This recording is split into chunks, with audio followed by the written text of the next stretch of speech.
Hello, everyone. Welcome. I have a fabulous guest today with us. I'm so excited.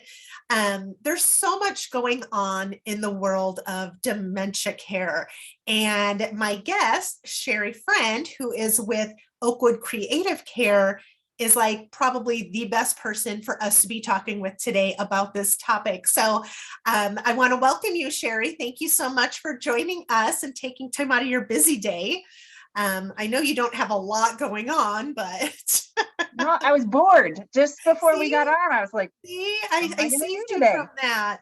But thank you. I appreciate you being here. And, you're with Oakwood Creative Care. And in a little bit, I'm going to ask you to kind of share a little bit about that. But, I'd love for our listeners to hear a little bit about Sherry.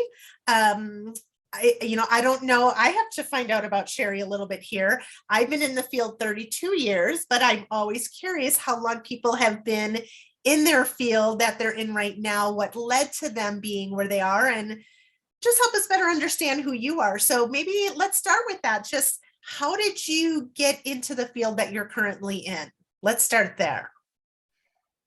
So, it's an interesting journey.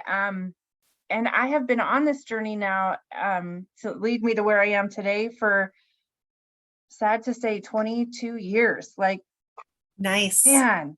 So So you I know a little graduated, something. right? You know a little bit of something about what you do. A little bit. So I graduated with a degree in recreation and a minor in art. And what do you do with that? Nobody knows. So I ended up moving over to England for a year and ended up working in a social service organization that was a day program for adults with developmental disabilities. It was a fantastic experience. First time away from home, first time in another country, and first time working for a social service organization. So I kind of grew up in That's a that lot. year. That's a Yeah. lot.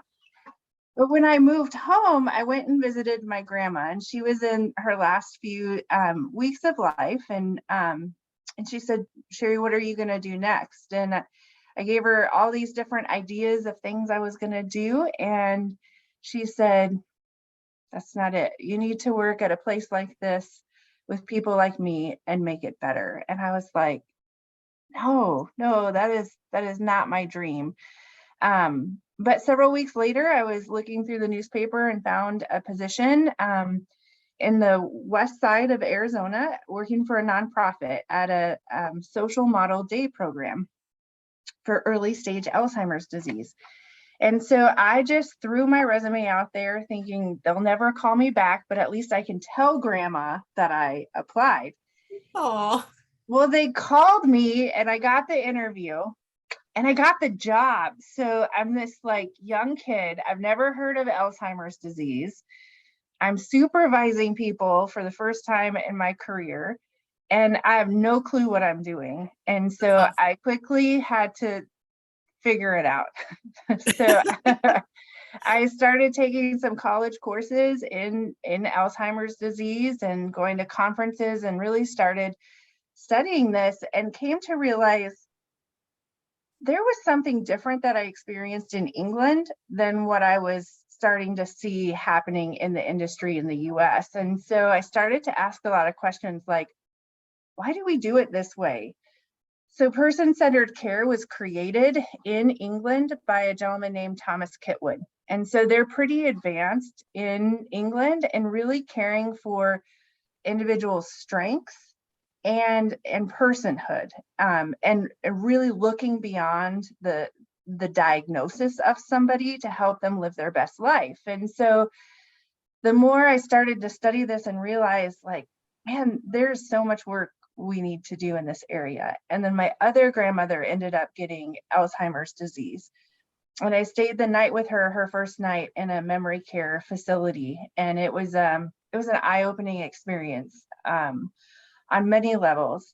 But to kind of be in her shoes and understand what it's like to be faced with that diagnosis, um, it was life changing for me. And so in that moment, I knew both of my grandmas needed me to be an advocate for for seniors in our community living with Alzheimer's disease to help them live their best life and to be That's a awesome. voice for change in our community. So That's awesome. 22 years later, I'm still going strong.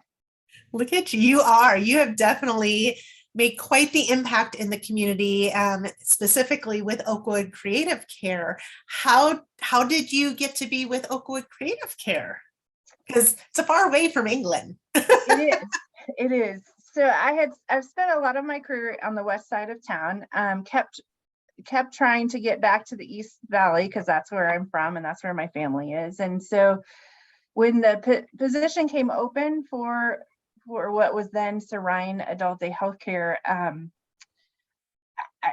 I just knew. I knew that that it was time for a change at Serine. I'd been aware of the organization for years and knew that they were kind of going through a rough season, and just felt really led to apply for the position, and I got it, and it's been an incredible journey the last 10 years. I Wow. just had my 10-year anniversary, and it's been fun to be able to implement all the things that I've been learning all of these years into what we do at Oakwood and create kind of a revolutionary culture and philosophy in what we do.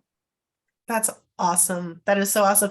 You and I definitely have some similarities in our career paths. And when you're not so busy, someday we'll have to chat more on that. Um, Sounds like you're going to owe me a coffee date. I owe you a coffee date. We shall do coffee. All right.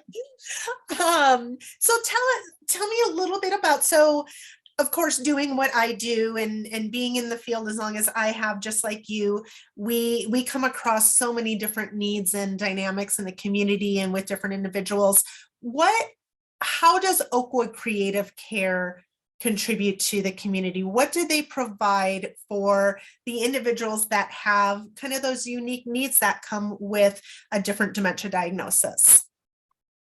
So Oakwood Creative Care was actually founded in 1975 by a group of women who saw a need in the community of older adults who were living at home, but just sitting in front of the TV all day long and not engaged, seeing increases in depression and isolation. And so at the time, it was really an innovative concept and one of the first in the state.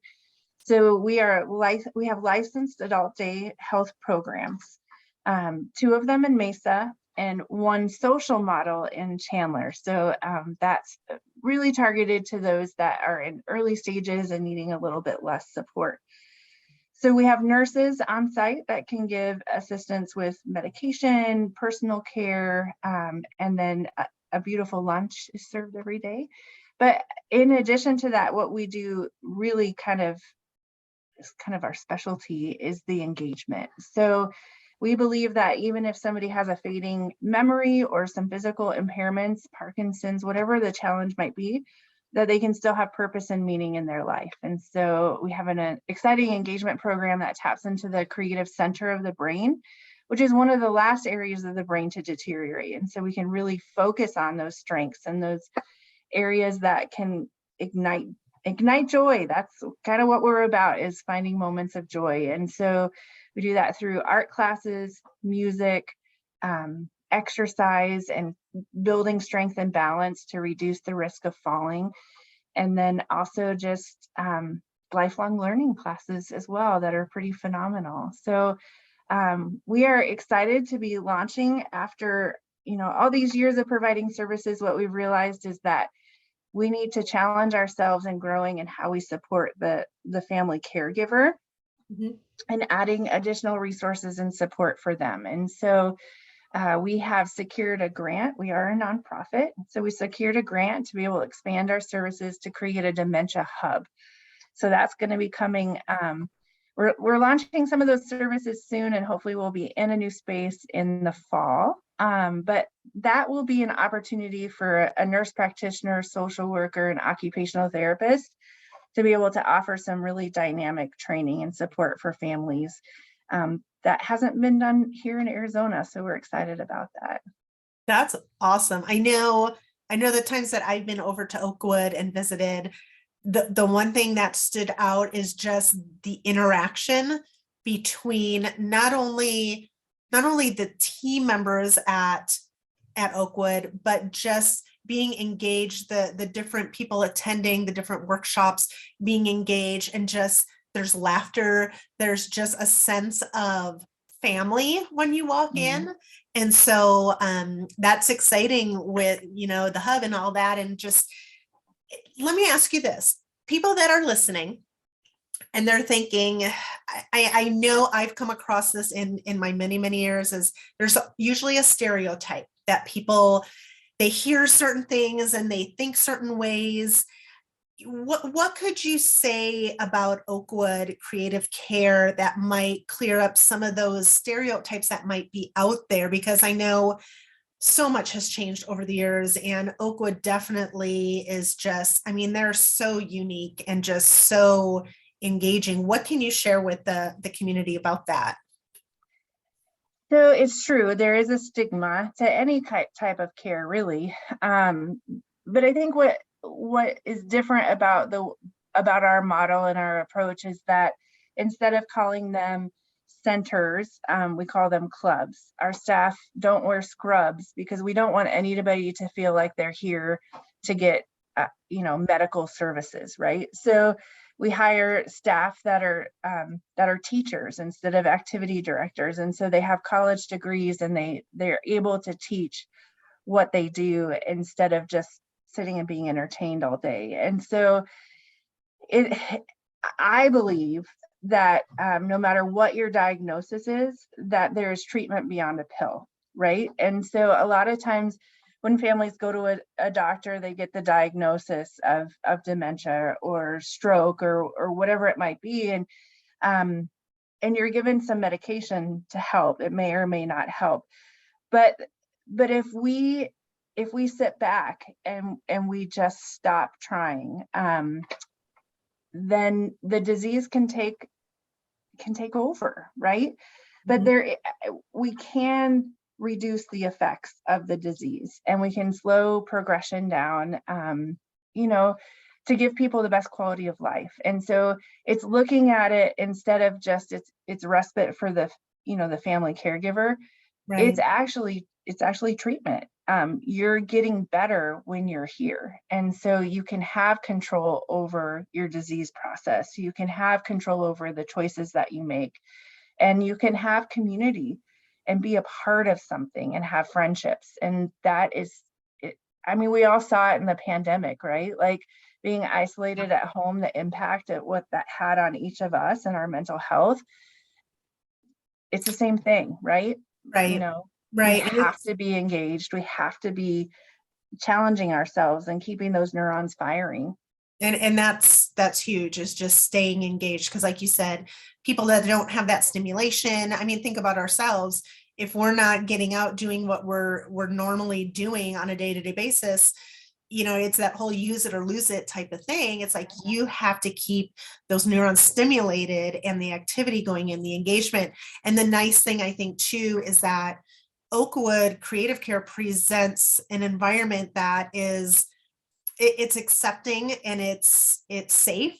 And so, folks that are just getting perhaps a diagnosis of dementia or Alzheimer's or whatever it may be, you can feel very isolated very quickly, and you can feel like you're kind of in a world of your own. But I can see at Oakwood that that's not the case. And no matter what stage of the game you're in, there's that sense of belonging.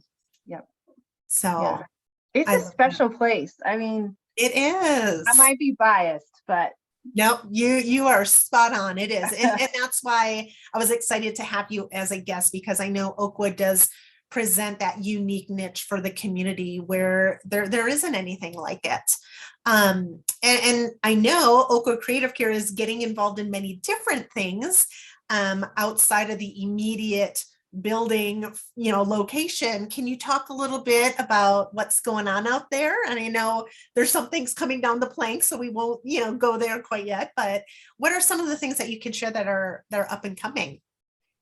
So one of the things we're super excited about is it was actually July of 2020 or 2020, so in July 2020, we helped the city of Mesa become a dementia-friendly city. And so over the last couple of years, we kind of were doing things behind the scenes through the pandemic, as you know, we weren't doing a whole lot together as a community. But now that things are shifting a little bit, we are ready to launch Dementia Friendly Mesa. So look out, you guys. This is That's so exciting. awesome. So there's several ways that that our community can get involved in Dementia Friendly Mesa. We have an amazing Dementia Friendly task force, which you are a part of as well. Yes, I am. Which we love. The Dementia Friendly task force meets once a month, and it's like-minded business owners or businesses, community members, anybody who kind of has a heart and passion and wants to be a part of what we're doing. It's kind of the think tank behind the movement of what Dementia Friendly Mesa is going to be. And so that's one great way to get involved. Also, we'll begin offering dementia friendly trainings. So it's a 1-hour training where you can come in and learn the basics about dementia, just to really help understand, maybe if you have a family member diagnosed with dementia, or you think something's going on, or you just want to be educated. It's just a great entry level opportunity to get information. So we will have a whole events calendar set up for the dementia friendly trainings that you'll be able to get on the Mesa Chamber website. And we'll also have it on our website. I'm sure you'll probably link it on your website as well. So that's coming down the pike soon. And then also what I'm super excited about is we are going to start a memory cafe. Okay, so that is maybe a new concept for some folks out there listening. Yep. What exactly is a memory cafe? So there are several cities around Arizona that have started these memory cafes. There's one in Tempe, there's some in Scottsdale and Phoenix, but Mesa hasn't had one yet. So the memory cafe is kind of like a free class, if you will. The first half an hour is coffee and pastries. It's an opportunity to meet new friends or meet up with old friends, kind of get a chance to get to know the task force. Is this just family? Okay. So it's for the family caregiver and the person who is experiencing cognitive impairments. So you get to come together, which I think is really beautiful. Most support groups, you just come as the family caregiver. Right. So there's the coffee time for a half an hour, and then the two will split. So there'll be an engagement session for the person with memory impairment. And so they'll be able to do music therapy, art classes, yoga, a lifelong learning class. We'll have a whole rotation of different things for them to engage in. And then the caregiver will be able to meet with a social worker or an occupational therapist as part of the caregiver support group. So there'll be time to share some different training and education tips and tricks that will be shared during that time. So, and that is for an hour, that part of it. So wow. What I have seen in other communities is just really beautiful connection and relationships that are born out of these memory cafes. And it's not your traditional support group. It's right. It's designed to be fun and community orientated. That's awesome. It's a support, and I like that. I like that the individual diagnosed can attend along with their loved one, because I think I had heard you at some point in our past connections, mention that sometimes it can be difficult to find someone to stay with the diagnosed individual. Excuse me. But this way you're going together, Mm-hmm. Excuse me, I got a little cough in my throat. A little tickle. So if somebody wants to get involved, whether it be with Oakwood or the memory cafes, how could they go about doing that, or how would they go about doing that? So we can put links maybe in the comments section of this YouTube. So below, scroll down and we'll have the links. And make sure you subscribe too, right? Yes, subscribe. I love that. You've done a video or two before, haven't you? I've been around. I love that. So we'll put the links to the different websites where you can get more information on the memory cafes, Oakwood Creative Care, and then the dementia task force and training. So it's probably easiest just to click on those links and they'll take you right to where you need to go for all the information. Okay, awesome. And I guess as we, and then I promised you I wouldn't keep you too long, so I know you're a busy gal. Is there any last parting words that you would want to share with the listeners as far as what to keep in mind or what to look ahead to, or just words of advice if they're in a tough situation? One other component to this whole dementia friendly Mesa that's unique to Mesa is that this partnership to make Mesa a more dementia friendly city is actually through the Mesa Chamber of Commerce.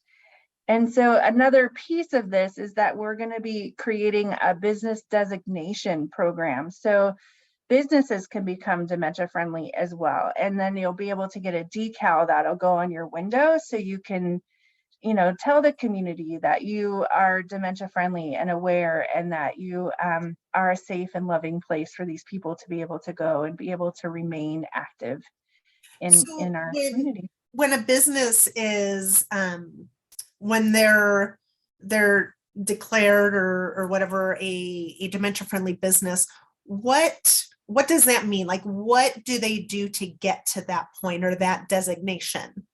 So that means that the business has had at least 50% of their staff trained in the dementia friendly business program. And then they've received a checklist in how to make their business more friendly. And so it's a sign that they're trying. It doesn't mean that they're going to get it 100% every time, but it means that they have a heart for people with dementia and they are trying to create a safe and loving environment. That's awesome. That's awesome. So before we leave, if anybody is interested in more information on Oakwood Creative Care, and if they have someone they know, a loved one, a friend that might benefit from the program, how do they get in touch with you?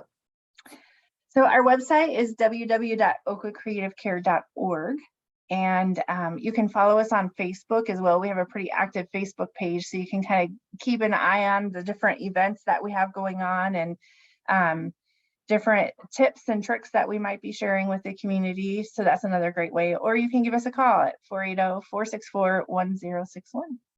Awesome. Thank you, Sherry. I appreciate you hopping on today. Like I said, I know you're busy, but I know you have a lot of amazing information and great stuff happening through Oakwood Creative Care and just in the community in general. So I appreciate you joining. I appreciate everything that you do in the community. So, well, back at you. We appreciate you guys too and all that you're doing. So, well, thank you.